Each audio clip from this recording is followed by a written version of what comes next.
Oke guys, sebelum kita mulai ada baiknya dibantu like video ini, dan bagi yang baru bergabung silahkan tekan dulu tombol subscribe dan aktifkan loncengnya.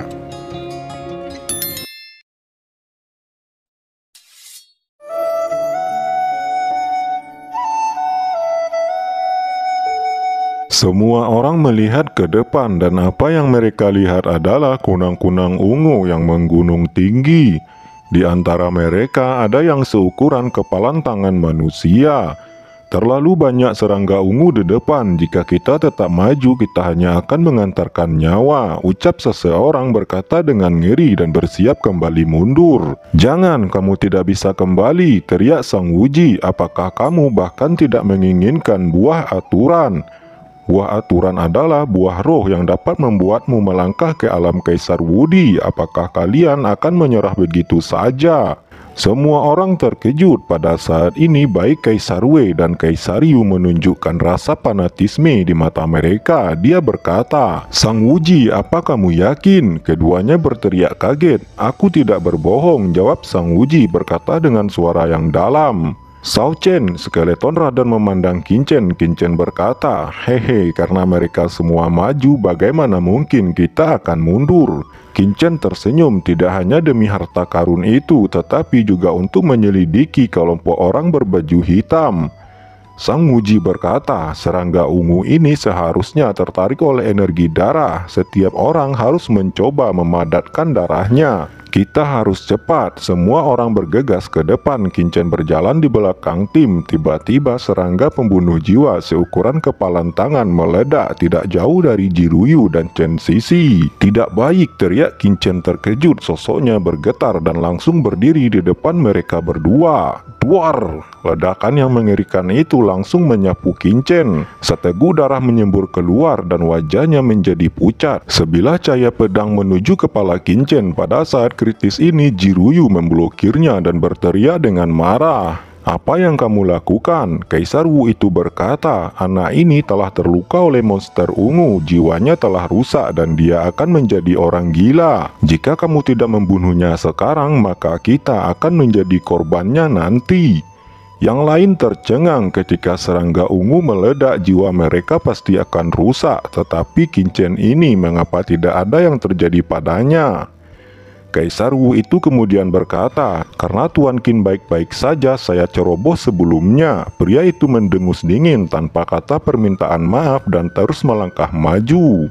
"Shao Chen, apakah kamu baik-baik saja?" tanya Jiruyu. "Aku baik-baik saja dan sekarang aku mengerti bagaimana cara serangga ini menyerang jiwa. Semuanya ikuti aku," jawab Qin Chen tersenyum. Domain pedang. Qin Chen langsung dibungkus oleh aura pedang yang meliputi kelimanya dan semua serangga pembunuh jiwa yang mendekat langsung ditebas. Yu Qianzu dan Jiruyu juga mulai mengaktifkan domain pedangnya. Tanpa diduga domain pedang memiliki efek yang begitu besar, ucap kelimanya sangat gembira. Mereka berlima dikelilingi oleh domain pedang dan dengan cepat bergerak maju mendekati kelompok Kaisar Wei. Kemudian mereka semua sampai di lokasi reruntuhan di mana serangga ungu tak lagi dapat menjangkau mereka.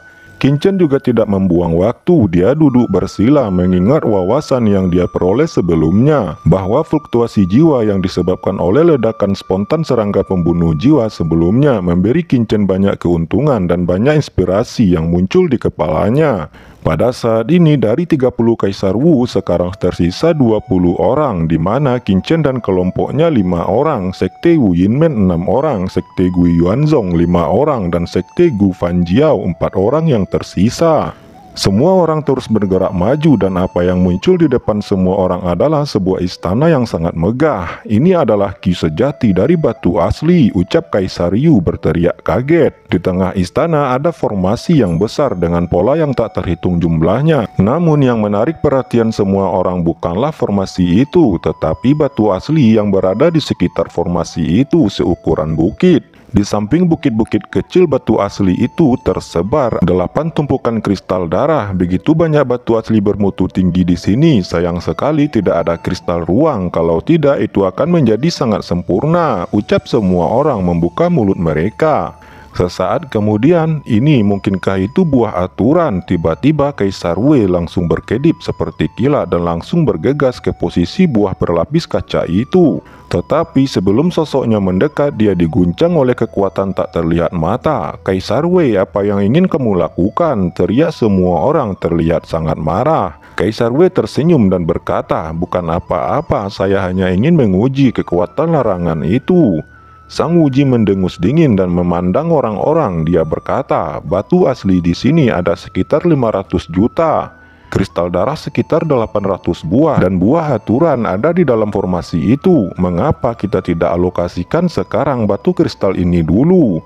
Kaisar Wei berkata, "Dari sudut pandang saya lebih baik untuk memecahkan batasan formasi terlebih dahulu. Lagi pula batasan formasi ini sangat kuat. Siapa yang tahu berapa lama waktu yang dibutuhkan untuk memecahkannya?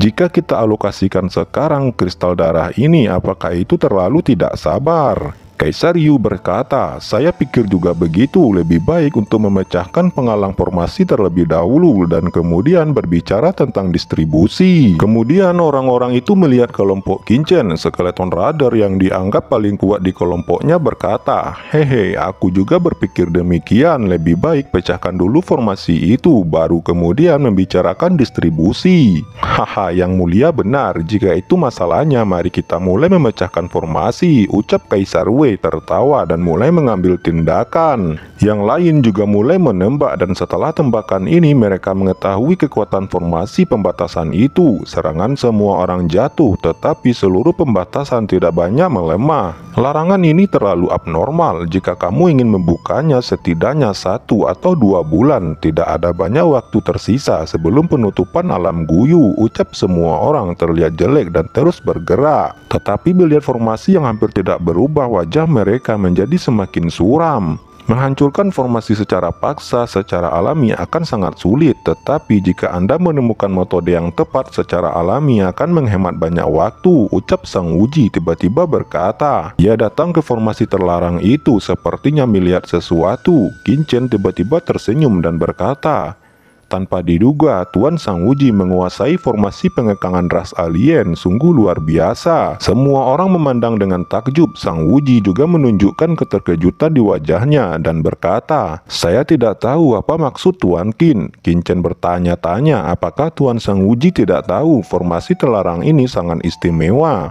Ini sangat berbeda dari formasi terlarang normal di benua Tianwu ini. Sejauh yang saya tahu, itu pasti formasi kuno yang ditinggalkan oleh ras alien yang menginvasi benua Tianwu kita di masa lalu. Seorang master formasi Qidian mungkin tidak dapat memecahkannya dengan cepat, tetapi Tuan Sang Wuji dapat menemukan poin-poin kunci dari batasan formasi ini dalam waktu singkat. Ini benar-benar menakjubkan. Kaisar Wei berkata, "Wah, mungkinkah kamu lebih tahu dari kami? Kamu bahkan berasal dari benua terpencil." Qinchen tidak peduli kata-kata Kaisar Wei itu. Dia tersenyum dan berkata, "Qin telah melihat formasi terlarang semacam ini di reruntuhan tertentu di wilayah langit utara dan telah mempelajarinya untuk waktu yang lama. Walaupun tidak sempurna, tapi saya tahu lebih banyak dari Anda." Kemudian Sang Wuji memandang Qinchen dengan kaget dan berkata, "Tuan Qin, saya hanya beruntung sebelumnya karena Tuan Qin memiliki pemahaman tentang formasi terlarang ini. Akan lebih baik untuk meminta Tuan Qin mengambil tindakan untuk menghancurkan formasi ini." Sang Wuji memandang Qinchen dengan penuh semangat. Qinchen berkata, "Bukan tidak mungkin bagi Qin untuk menembus formasi, tetapi seperti yang dikatakan Tuan berjubah hitam dari aula penegak hukum sebelumnya, jika Qin dapat menembus formasi dalam waktu singkat, saya akan mendapatkan keuntungan 10%. Bagaimana tentang itu? Bisakah kamu benar-benar menembus formasi ini?" ucap Sang Wuji bertanya dengan suara yang dalam. Qinchen menjawab, "Tentu saja, Penatua Wei dan Penatua Yu, bagaimana menurutmu?" tanya Sang Wuji. Penatua Wei berkata, "Jika Anda dapat memecahkan formasi dalam 1 hari, Kaisar ini dapat mempertimbangkannya." Qinchen berkata, "Setengah hari saja sudah cukup." Di bawah komando Qinchen, formasi yang awalnya sangat kuat mulai goyah. Sang Wuji juga menatap Qinchen dengan kaget. Pada saat formasi pecah, Penatua Wei dan Penatua Yu meloncat pada saat yang sama bergegas menuju buah aturan. Penatua Wei dan Penatua Yu, "Apa yang kamu lakukan?" teriak Sang Wuji dengan marah. Dia langsung bergegas untuk menghentikan Penatua Wei dan Penatua Yu. Anehnya, tim Qinchen lebih tertarik untuk mengumpulkan batu asli bermutu tinggi terlebih dahulu. Qinchen segera memasukkan banyak kristal darah ke dalam cincin penyimpanannya. "Berhenti, ini bukan sesuatu yang bisa kamu ambil begitu saja," teriakan dingin terdengar. Itu adalah murid Fang Jiao kuno. Dengan niat membunuh yang dingin di wajahnya, dia mengangkat tangannya. Aura pedangnya sedingin es. Pada saat yang sama, dua murid Fang Jiao lainnya juga datang untuk membunuh Qinchen, dan mereka bertiga mencoba untuk bekerja sama menghadang Qinchen. Qinchen tersenyum tipis. Pedang karat misterius muncul di tangannya dan menebas ke depan. Pria itu melebarkan matanya ketakutan dan meraung. Setelah panik, dia ingin mundur dengan cepat. Tetapi sudah terlambat bila tajam di tangan Qinchen melewati tenggorokannya. Kepala melonjak ke langit dan darah berterbangan. Membunuh Kaisar Wu puncak jangka menengah dengan satu ayunan pedang. Qinchen segera mendesak cincin penyimpanannya dan 800 kristal darah langsung diserap olehnya. Pada saat ini, serangan dari dua Kaisar Wu puncak jangka menengah lainnya dari Fang Jiao kuno langsung membungkus Qinchen di dalamnya. Setelah Qinchen keluar, dia tidak terluka sama sekali, bahkan sudut pakaiannya pun tidak rusak sedikit pun. Mereka berdua sangat ketakutan. Pedang karat misterius itu berayun dan dua cahaya pedang melintas di kehampaan. Saat berikutnya, dua aliran darah melonjak ke langit dan tubuh kedua Kaisar Wu itu terbelah menjadi dua. Semua ini terjadi dalam sekejap. Tiga murid Fang Jiao kuno telah mati di tangan Qinchen. Penatua Wei yang melihat itu segera berteriak, "Bocah bau, kamu telah membunuh murid-muridku. Aku ingin kamu mati." Namun dia tidak menyerang Qinchen secara langsung. Sebaliknya, dia terus berupaya mengambil buah aturan itu. Namun Kaisar Wei dan Kaisar Yu keduanya terkejut. Tidak peduli bagaimana mereka berdua tidak bisa menyentuh buah aturan itu. Berbeda dengan skeleton radar, setelah dia mengumpulkan semua batu asli, tangannya dengan cepat meraih semua buah aturan dengan santai. Kaisar Wei dan Kaisar Yu berpikir bagaimana dia melakukannya. Keduanya gemetar. Di kejauhan, Qinchen tertawa dan berkata, "Hehe, buah aturan berisi kekuatan aturan. Dapatkah itu diperoleh dengan mudah? Jika kalian ingin mendapatkan buah aturan, Anda harus bertarung dengan kekuatan aturan sebelum Anda bisa mendapatkannya. Kalian berdua meraihnya dengan paksa dan secara alami akan kembali dengan tangan kosong." Pada saat ini, banyak kristal darah dan batu asli bermutu tinggi telah tersapu bersih. Bahkan mereka berdua tidak memperoleh satupun buah aturan. Kaisar Wei berteriak dengan marah. Dia memilih Qinchen sebagai target. Qinchen terkekeh ringan mengabaikannya dan menebas dengan pedang. Kaisar Wei hanya merasakan aura pedang tajam datang mengenainya dan membuat tangannya bergetar hebat, memuntahkan seteguk darah dan wajahnya menjadi pucat. Hanya dengan satu gerakan Qinchen saja dia benar-benar telah terluka. Sang Wuji dan Kaisar Yu juga tercengang. Kaisar Wei berkata, "Qinchen, kamu telah membunuh muridku dari Fang Jiao kuno. Apakah kamu benar-benar berpikir bahwa Fang Jiao kunoku tidak berani menyentuhmu?" Qinchen menjawab, "Muridmu lah yang menyerang Ben Shao terlebih dahulu. Saya hanya membela diri. Jangankan murid Anda, bahkan jika kamu menyerang, saya juga akan membunuhmu." Qinchen telah siap dengan pedangnya. Tiba-tiba, "Tuan Qin, kasihanilah!" teriak Sang Wuji mengguncang tubuhnya dan buru-buru datang ke Qinchen dan menghentikannya. Dia berkata, "Dengar semuanya, kita berada di jalan yang sama. Meskipun ada beberapa konflik sebelumnya, itu hanya beberapa kesalahpahaman. Mengapa tidak melepaskan kebencian dan saling membantu? Lagi pula tidak ada yang tahu apa yang akan kita hadapi nantinya. Penatua Wei, Penatua Yu, saya mendapatkan total 300 juta batu asli bermutu tinggi. Selama kalian bersedia menghentikan pertempuran, saya bersedia memberi masing-masing kalian 100 juta batu asli bermutu tinggi. Bagaimana tentang itu?" "Jika ini masalahnya, maka baiklah," jawab Kaisar Yu dan Kaisar Wei. Sang Wuji melanjutkan, "Tuan Qin, apa yang kamu dapatkan akan menjadi milikmu. Saya hanya berharap semua orang dapat bekerja sama untuk mendapatkan lebih banyak harta di masa depan. Bagaimana menurutmu?" Qinchen dan skeleton radar mengangguk. Melihat Qinchen dan skeleton radar menyetujui, Sang Wuji sangat gembira. Suasana di pengadilan akhirnya mereda.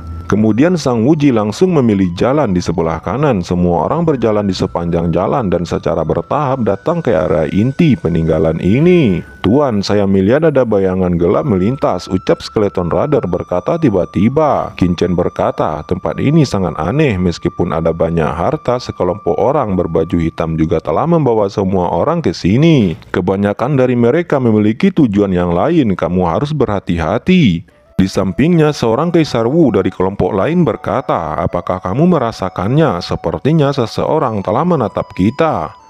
"Hah, apakah kamu juga merasakannya?"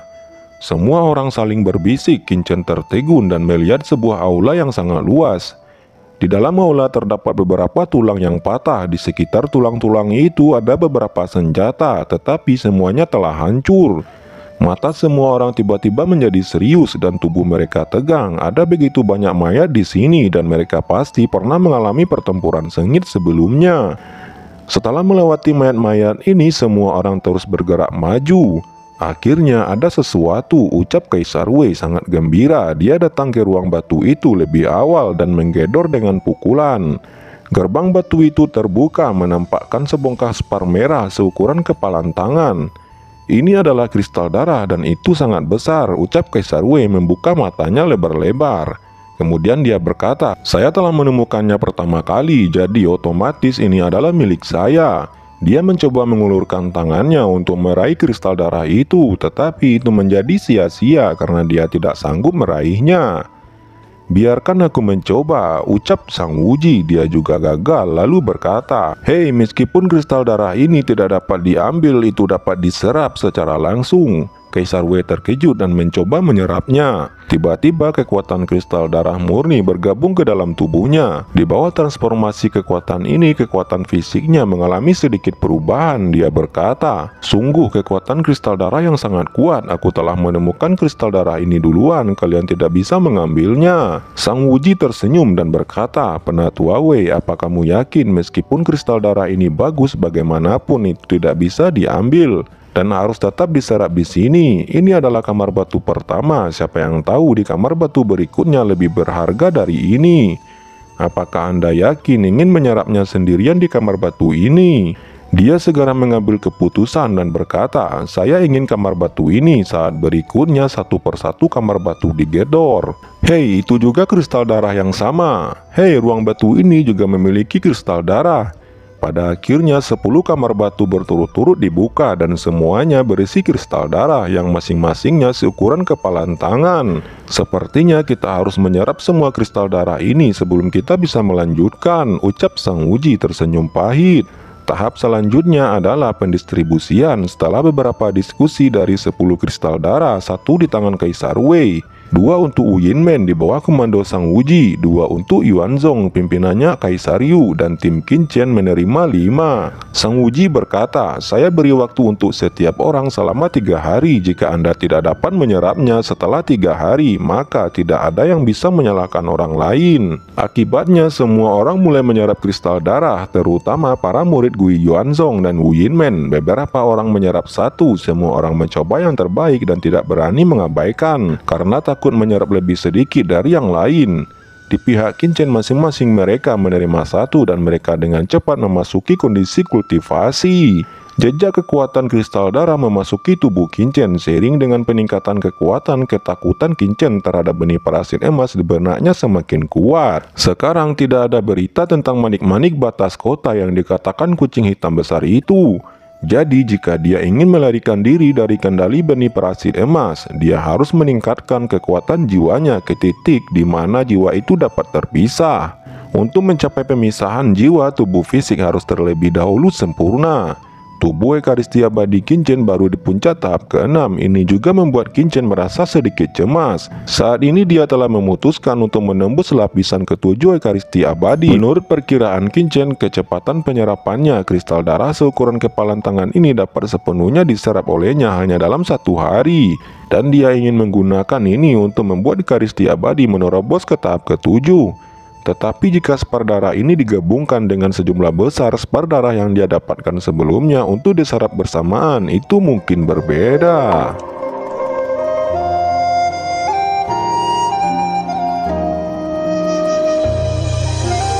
Oke teman-teman, terima kasih sudah menonton. Jangan lupa like, komen, dan subscribe.